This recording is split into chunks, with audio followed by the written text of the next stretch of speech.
참 예수님, 오늘 복음 말씀에 나오는 가라지의 비유는 이런 연유에서 시작이 됩니다. 예전에 에집트하고 또 유다 지방에서 이 농사꾼끼리 서로 뭐 이렇게 감정이 상하든지 원수가 지거나 또는 시기 질투 때문에 사이가 나빠졌을 때 그 사람을 해코지하고 복수하는 방법으로 사용되어 오던 내용이라고 합니다. 한 사람이 그 파종하기를 기다렸다가 밤에 몰래 거기에 가라지나 잡초 씨를 딱 뿌려놓으면 이놈들이 처음에 그 한참 자랄 때까지는 밀인지 가라지인지 구분을 못할 정도로 함께 자라다가 어느 순간이 되면 가라지가 이제 더 크게 자라가지고 밀밭 농사를 망치게 하는 그러한 이 일들이 이제 왕왕 있었다고 그럽니다. 그래서 예수님께서 그 사람들의 그러한 이 모습을 보면서 비유를 들어서 그렇게 말씀하시죠. 결국은 그렇습니다. 원수 갚는 일 또는 어떤 미움 그리고 세상의 그러한 이 악에 대한 그런 부분들에 대해서 우리들이 어떻게 대처할 것인가 하는 것을 가르쳐주는 그런 말씀이라고 할 수 있겠습니다. 우리는 살아가면서 많은 사람들과 관계를 맺어갑니다. 거기에는 좋은 관계로 해서 정말 힘이 되고 위로가 되고 내 인생에 어떤 많은 도움을 받는 그런 관계가 있는가 하면 반대로 그렇게 좋지 않은 관계를 맺고 살아가는 그런 경우도 많이 있겠죠. 괜히 나를 미워한다든지 나를 시기한다든지 질투한다든지 정말 이 이유 없이 까닭 없이 나를 힘들게 하고 지치게 하고 못 살게 하는 그런 사람들도 우리가 가끔 만나게 합니다. 흔히들은 가만히 보면 원수 같은 존재는 나에게 가장 가까운 사이에서 발생되는 경우가 많다고 그럽니다. 어떤 할머니하고 할아버지하고 스피드 퀴즈 말 맞추기 할 때 천생연분이라는 그 단어를 가지고 할아버지가 열심히 너와 나의 그 아름다운 관계 그랬더니 왼수 그러더랍니다. 아니 두자 말고 네자 그랬더니 이 할머니가 대충 하는 말씀이 평생 왼수 이제 그렇다고 뭐 그런 말도 있잖아요. 그런 것처럼 어쩌면 그 마음에 정말 원수처럼 나를 힘들게 하고 그런 저기들이 가까운 사람부터 시작해가지고 어떤 때로는 정말 죽어도 용서할 수 없는 어떤 그런 사람도 있을 수 있고 정말 내 눈에 흙이 들어가기 전까지 나는 저 인간 정말로 용서 못하겠다고 하는 그런 사람들도 그렇게 만날 수 있을 겁니다. 그럴 때 우리가 어떻게 이 대처해야 하는가? 나도 똑같은 방법으로 그에게 복수를 하고 싶다. 그게 오늘 이 농사꾼들이 다 가라지 다 뽑아버리고 싶다라는 그런 마음이 바로 우리들의 그러한 그냥 평상적인 마음이라고 지나면 예수님은 또 하나님은 그런 방법을 택하지 않으십니다. 그리고 가만히 한번 생각을 해보면 미움이라고 칩시다. 내가 정말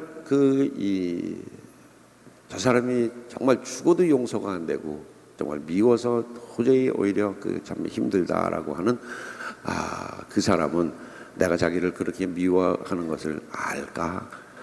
대부분 잘 모르는 경우가 훨씬 더 많습니다. 모르는 경우가 더 훨씬 많고 그러다 보면 나만 혼자 내가 이래서는 안 되는데 하면서도 그 사람 생각만 하면 그냥 불끈 뭐가 올라오고 정말 죽어버렸으면 좋겠다고 생각도 하면서 자기 스스로 자기 영혼을 해치고 있는 것, 오히려 독이 되는 그러한 이 미움이 훨씬 더 많지 않겠냐. 그리고 진정으로 내가 지금 미워하고 정말 세상에서 없어져 버렸으면 좋겠다고 할 정도로 그렇게 그 사람이 악하다면 그 사람 자체가 정말 그렇게 악 자체라고 할 수 있을 만큼 그 사람은 과연 악한 존재일까? 옛말에 그런 거 있죠. 죄는 미워하되 사람은 미워하지 말라 하는 것처럼 어쩌면 우리는 그 사람이 나에게 잘못한 어떤 일 때문에 그 문제를 해결하기보다는 그 인간 전체를 그냥 다 싸잡아서 죽일 놈, 살릴 놈, 지옥에 갈 놈, 없어져야 될 놈 하면서 그렇게 살아가고 있는 게 아니겠느냐. 근데 또 실상 따지고 보면 그것도 다 부질없는 짓이에요. 예전에 어떤 이 노 시무님 양 연로하신 시무님께 누가 물었답니다. 자기는 마음속에 항상 미워하는 사람이 이렇게 있는데 시무님은 미워하는 사람 없으시죠? 그러니까 없어. 그래서 어떻게 그렇게 되는지 나도 좀 가르쳐 주세요. 그랬더니 내가 미워하는 놈들 다 죽어가지고 지금은 없어 그러더랍니다. 어쩌면 내 마음속에서 그 미움과 또 약간의 그런 서글픔 싫어하는 마음, 그것들은 결코 없어지지 않는 어떤 그런 부분일 수 있어요. 단지 그것을 우리가 어떻게 극복하느냐, 어떻게 이겨내느냐가 아마도 더 큰 문제가 아닐까. 세상에 분명히 악은 존재합니다. 악인도 존재합니다. 근데 도대체 그 악이라는 게 뭐고 악인이라는 게 그게 뭐냐. 이 문제 때문에 실은 많은 사람들이 고민하고 그야말로 밤새면서 이 문제를 해결하려고 애쓰는데 잘 안 되는 게 이 악에 관한 그런 부분입니다. 세상에 도대체 왜 선과 악이 존재하고 왜 둘은 끊임없이 그렇게 싸워야 하고, 이것이 그야말로 인간 또 오는 이 세상의 근본적인 이 기원 두 개가 아니겠냐. 선한 신과 악한 신의 그 싸움 속에서 우리가 늘 이 피해를 보고 우리가 살아가는 게 아니겠느냐. 뭐 그렇게 해석하는 사람도 있습니다만, 아우스팅 성인이 그렇게 고민을 하다가 내린 결론이 있습니다. 세상에 분명히 악은 존재한다. 악은 존재하는 실제다. 하나의 실제인데 그것의 본질은 뭐냐? 본질은 없어요. 악이란 세상에 존재하는 하나의 리얼리티, 실제적인 그런 어떤 것이지만, 구체적인 어떤 것이지만, 그러나 그것을 이루고 있는 그 본질적인 내용은 뭐냐 하면 그게 없는 게 악이에요. 그래서 그분은 그렇게 결론을 내리십니다. 선의 결핍, 마치 그림자처럼 햇빛이 비추면 저절로 없어질 그런 것. 선의 결핍이요 존재의 부족이라고 그렇게 얘기를 합니다. 뭔가 존재가 가지고 있는 그 아름답고 좋은 그러한 것들이 좀 부족해서 생기는 부족 현상 또는 결핍 현상, 그게 우리가 악이라고 정의할 수 있는 거다. 그래서 선이 그야말로 세상을 지배하게 될 때 그것은 저절로 없어질 그러한 그 존재라고 그렇게 표현을 하십니다. 우리들이 마음속에서 누군가를 미워하고 용서하지 못하고 그냥 그렇게 한다고 치면 우선 나누세요. 내가 저 사람이 나에게 하는 짓은 분명히 잘못된 것이다. 그러나 내가 저 사람까지 싸잡아서 죽일 놈 살릴 놈 하다가 보면 나만 손해다. 그리고 오히려 저 사람의 그런 악한 행동을 통해서, 나에게 해코지 하는 어떤 그런 행동을 통해서 나는 다른 것을 배울 수 있다.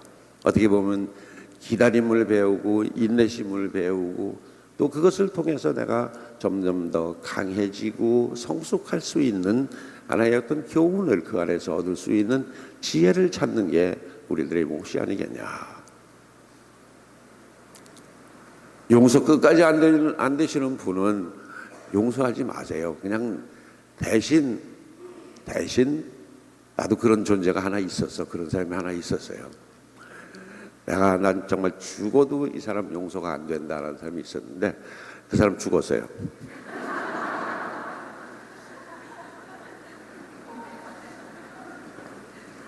죽으니까 되게 미안하대요. 그거. 그때 내가 뭐 별거 아닌 거 가지고 그랬을까 하는 게 내가 어리석었구나라는 어떤 그런 거.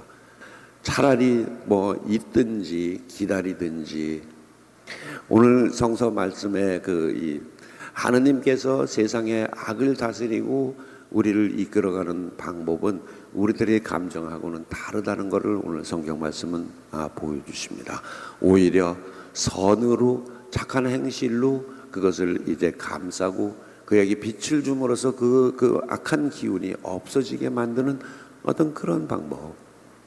그래서 미리 그냥 잘 자라기를 기다리면서 정말 내 안에 있는 그 밀과 같은 아름다운 모습을 잘 키우고 거기에 시련과 미움과 갈등이 이렇게 오더라도 그것을 나의 선한 의지로 이겨낼 수 있는 어떤 그런 기회로 삼는 게 더 슬기로운 삶이 아니겠냐. 결정적인 거는 오늘 제1독서하고 제2독서에서 말씀하시죠. 제1독서에서는 하나님께서는 원하시면 무엇이든 다 하실 수 있지만 세상을 당신의 그러한 이 권능으로 그렇게 하는 게 아니라 세상을 관대하게 다스리시고 악인들이 회개하기를 기다리신다. 그리고 그 모습을 통해서 사람들이, 의인들이, 착한 사람들이 더 성숙되기를 바라는 마음으로 기다리신다라고 그러셨어요. 그리고 바오로 사도는 우리들의 모든 그 사정과 아픔과 어려움을 다 아는 성령께 간구하고 기도해라. 그래서 옛말에 그런 게 있습니다. 용서가 안 되는 거는 하나님한테 맡기고 그냥 나는 잊어버리는 게 가장 현명한 일이다. 하나님께 맡기고 선으로 그것을 오히려 더 감싸고 녹이고 그에게 빛을 주고 사랑을 주고 착한 의지를 심어주고 함으로써 그가 가지고 있는 어떤 그 부족과 결핍의 현상을 우리가 이겨낼 수 있는 그런 날이 올 수 있으리라고 봅니다. 우리는 마음속에 나만의 복음서를 하나씩 갖고 있다고 얘기를 합니다. 복음서가 마테오, 마르코, 루카, 요한뿐만 아니라 하나가 더 있대요. 내가 복음. 내가 복음이야. 그러니까 마테오, 마르코, 루카 다 소용없고 내가 지금 생각하고 내가 말하고 내가 판단하는 게 그 복음서보다 더 우위에 있다. 그렇게 생각하는데 그 사람들은 지옥으로 통하는 전화번호를 가지고 있다고 그럽니다. 근데 그게 뭐냐면 111국에 1111번 뭐든지 다 내가 최고다라고 생각을 하는 그런 이 마음 아마 우리들한테도 크게 있을 거예요. 그거부터 빼고 천국으로 가는 전화번호가 있으니 그것은 73국의 4627번이라고 얘기를 합니다. 뭐 들으셨죠? 성경은 73권의 73권의 그 작은 책자들로 구성된 그런 하나님의 말씀입니다. 그 중에 46권이 구약 성서고 그리고 27권이 신약 성경입니다. 그래서 73국에 4627번 열심히 글로 전화 걸고 열심히 성경 보시면 사는 지혜뿐만 아니라 내가 하나님과 가까이 되고 세상의 모든 악과 내 마음속에 자리 잡고 있는 가라지와도 같은 그러한 이 마음들, 악의 현상들 또는 어떤 미움의 그런 형상들 이겨낼 수 있는 지혜가 생기리라고 봅니다. 성경들 열심히 보시고 무더위 때 그냥 성경 보면 더 짜증나고 그러지 않으려나요? 예, 어쨌건 무더위 건강들 조심하시고 행복한 한 주일 보냅시다. 아멘.